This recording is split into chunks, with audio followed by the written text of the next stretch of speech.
નમસ્કાર વિદ્યાર્થી મિત્રો, આપ સૌનું ગુજરાતી પાઠશાળામાં હાર્દિક સ્વાગત છે.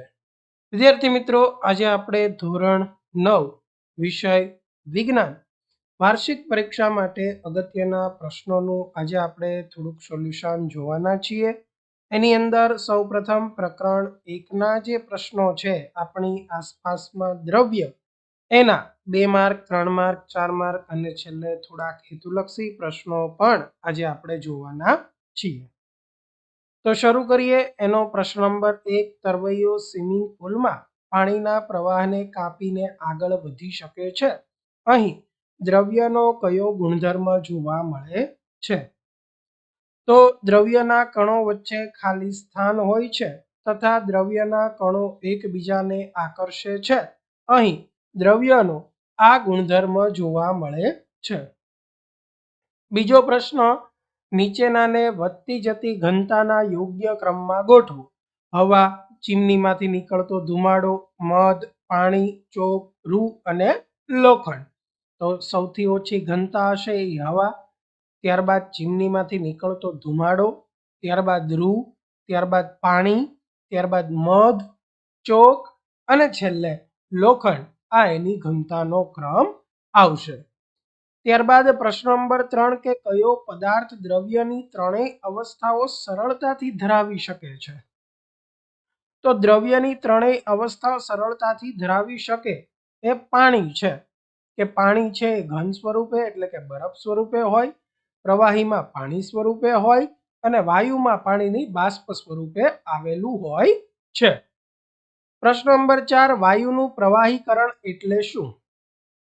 તો નિયત જથ્થાના વાયુનું દબાણ વધારવાથી અને તાપમાન ઘટાડવાથી તેનું પ્રવાહીમાં રૂપાંતરણ થઈ શકે.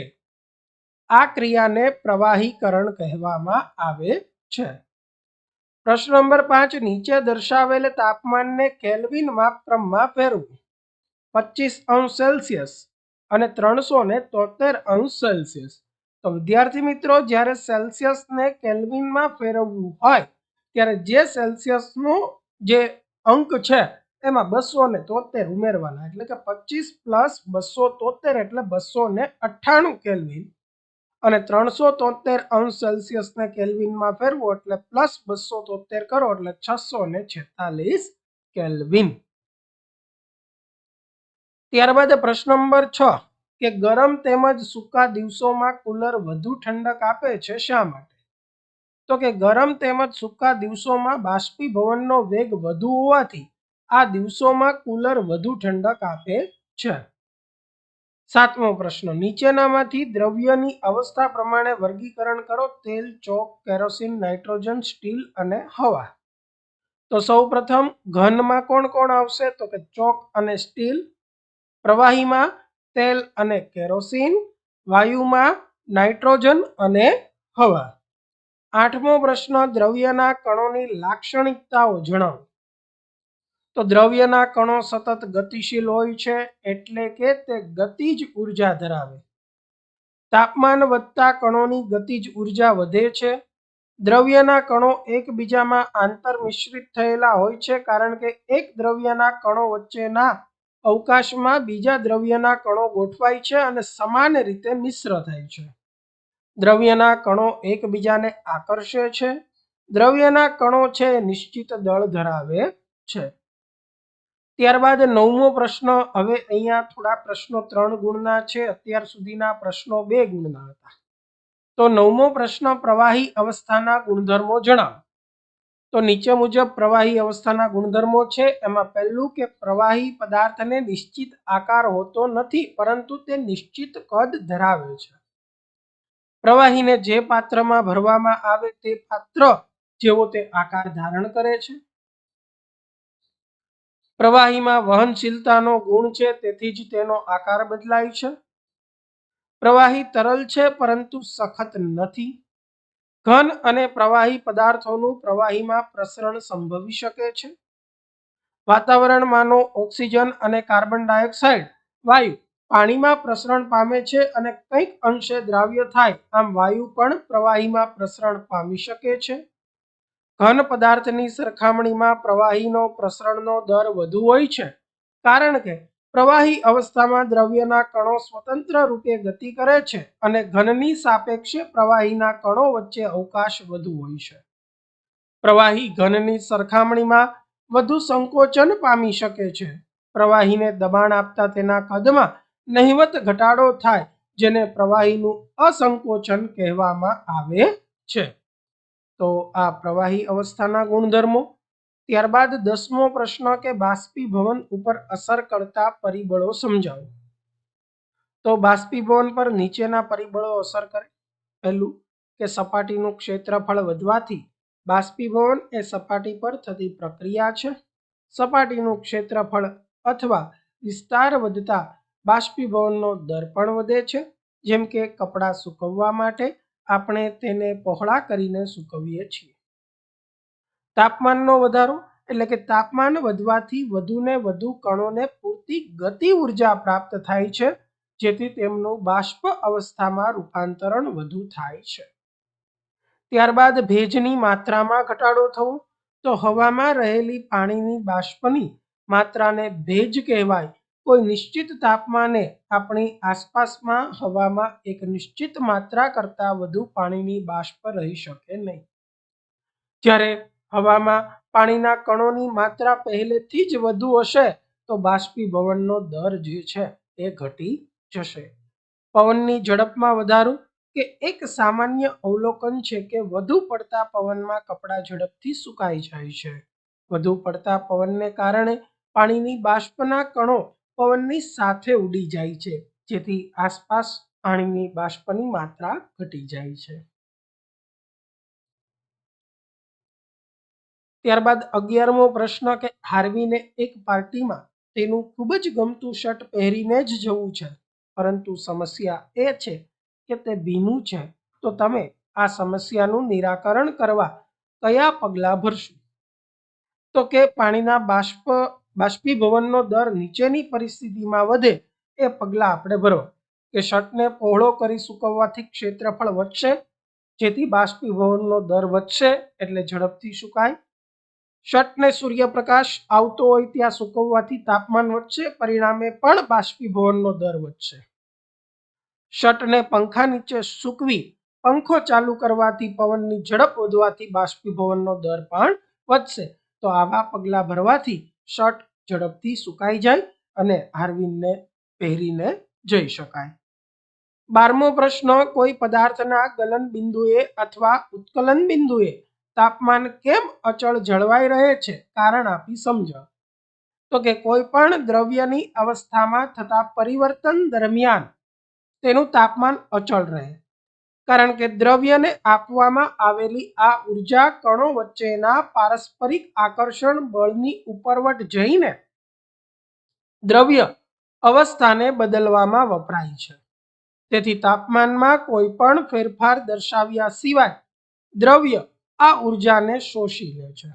આ ઉર્જા ઘટક કણો વચ્ચે છુપાયેલી હોય છે, જેને ગુપ્ત ઉષ્મા કહે છે, અને આ ગુપ્ત ઉષ્માને કારણે તાપમાન છે એ ગલન બિંદુએ અને ઉત્કલન બિંદુએ અચળ જળવાઈ રહે છે.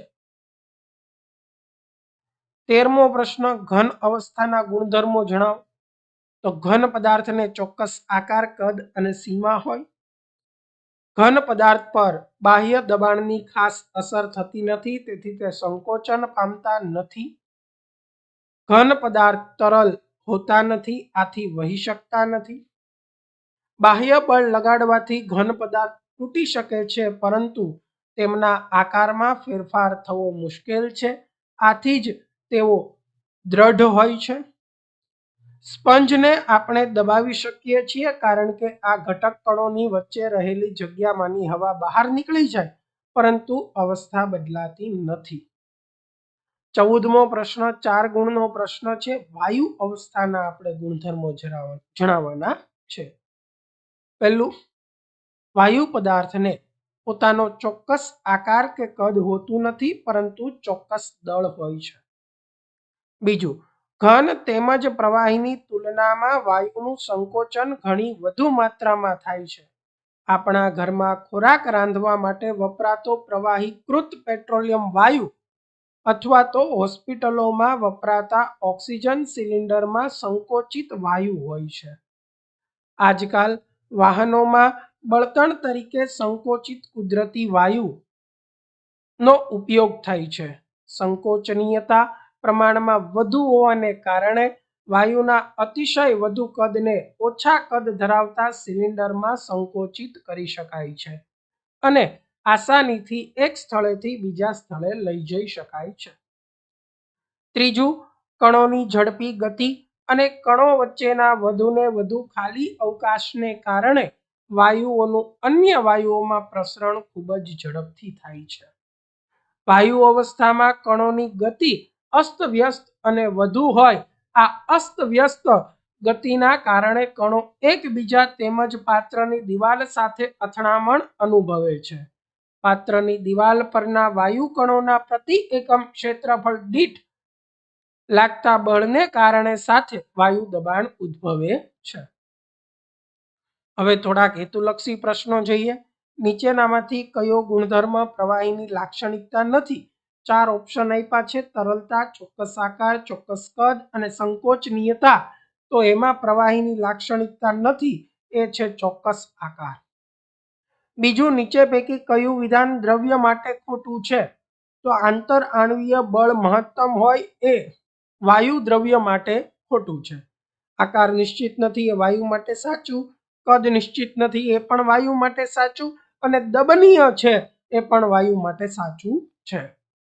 ત્રીજો પ્રશ્ન, બરફની ગલનગુપ્ત ઉષ્માનું મૂલ્ય જણાવો. તો 33.4 ગુણ્યા 10⁴ જૂલ પ્રતિ કિલોગ્રામ. ચોથો પ્રશ્ન, 25°C, 38°C, 66°C તાપમાનને કેલ્વિન માપક્રમમાં રૂપાંતરિત કરતા મૂલ્યો અનુક્રમે. તો બધામાં આપણે 273 ઉમેરવા પડે એટલે 298 કેલ્વિન, 311 કેલ્વિન, 339 કેલ્વિન. પાંચમું, નીચે પૈકી કયું દ્રવ્ય ચોક્કસ આકાર અને ચોક્કસ કદ ધરાવતું નથી? તો ઓક્સિજન. છઠ્ઠું, દ્રવ્યની કુદરતી ભૌતિક અવસ્થા કેટલી છે? 3. સાતમું, તાપમાન વધારતા દ્રવ્યના કણોમાં શું ફેરફાર થાય? તો કે ગતિ ઉર્જા વધે. આઠમું, ઉત્કલન બિંદુથી નીચા તાપમાને પ્રવાહી અવસ્થાનું વાયુ અવસ્થામાં રૂપાંતરણ થવાની ક્રિયાને શું કહેવાય? તો બાષ્પીભવન. હવે ખાલી જગ્યા છે 127°C બરાબર ખાલી જગ્યા કેલ્વિન. તો 127 માં 273 ઉમેરીએ એટલે 400 કેલ્વિન.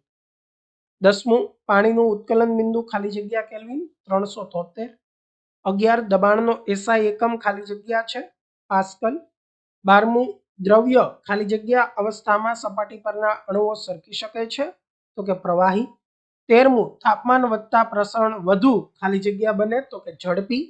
14, બરફ પાણી ઉપર તરે છે કારણ કે બરફની ઘનતા પાણી કરતાં ખાલી જગ્યા છે ઓછી છે. તો વિદ્યાર્થી મિત્રો, ચેપ્ટર નંબર 1 આપણી આસપાસમાં દ્રવ્ય એના જે મોસ્ટ આઈએમપી પ્રશ્નો છે કે જે વાર્ષિક પરીક્ષા માટે ઉપયોગી છે એનું સંપૂર્ણ સોલ્યુશન આપણે અહીંયા પૂર્ણ કરીએ છીએ.